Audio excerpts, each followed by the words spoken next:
Urea బస్తాల కోసం రైతుల ఆందోళన. మహబూబాబాద్ జిల్లా తొర్రూరు పట్టణ కేంద్రంలో వ్యవసాయానికి సరిపడ యూరియా బస్తాలు ఇవ్వడం లేదని రైతులు జాతీయ రహదారిపై బైఠాయించి ధర్నా నిర్వహించారు. రైతులకు సంఘీభావంగా స్థానిక బీఆర్ఎస్ నాయకులు ధర్నాలో పాల్గొన్నారు.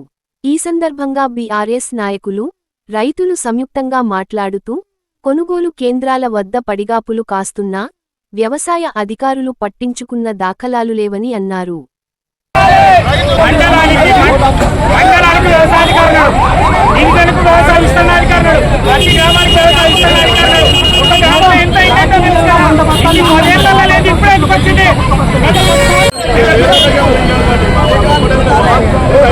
విధంగా గత 10 సంవత్సరాలు రాష్ట్రం సంపూర్ణంగా వ్యవసాయ రంగము ఇతర అనుబంధ రంగాలు అభివృద్ధి చెందినాయి. ఈ దఫా అధికారంలోకి వచ్చిన తర్వాత గత 20 నెలలుగా రాష్ట్రంలో పరిపాలన అస్తవ్యస్తంగా ఉన్నది. ఎప్పుడైతే పట్టాల వారికి బలమునో వాళ్ళు ఇక్కడ కావాల్సినటువంటి అసలు ఈ సెంటర్కి తొర్రూరులో కోఆపరేటివ్ సొసైటీకి ఎన్ని ఎరువులు బత్తాలు వచ్చినాయి ఇప్పటి వరకు, ఎంతమంది రైతులకు ఇచ్చారు, ఎంతమంది బినామీ బ్లాక్ మార్కెట్ కూడా పోయే అవకాశాలు ఉన్నాయి ఇక్కడ నుంచి. కనుక దయచేసి జిల్లా కలెక్టర్ తక్షణమే స్పందించాలా. ఈ సెంటర్లు విజిట్ చేయాలి. రైతులకు కావాల్సినటువంటి ఎరువులు యూరియాను ఎంత డిమాండ్ తగ్గ విధంగా సప్లై చేయాల్సిందిగా డిమాండ్ చేస్తున్నాం.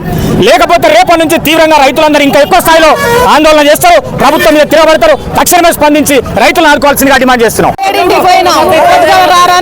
మూసుకున్నారు, ఇప్పుడు దాకా లేరు వాళ్ళు. జాడపత్త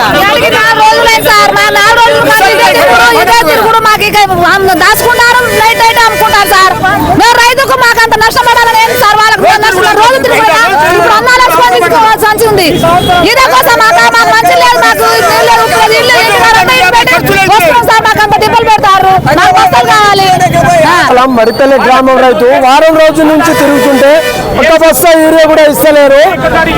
రాత్రి 100 బస్తాలు గోడౌన్లో ఉంటే రాజకీయ లీడర్లకు ఫోన్ల ద్వారానే బయటికి పంపిణీ దొంగతనంగా అమ్ముకుంటారు. మురళి గారు, ప్రశాంత్, హరిప్రసాద్ గారు అంతా వాళ్ళకి ఎవరి దగ్గర ఉన్నారో వాళ్ళకే అమ్ముకుంటారు.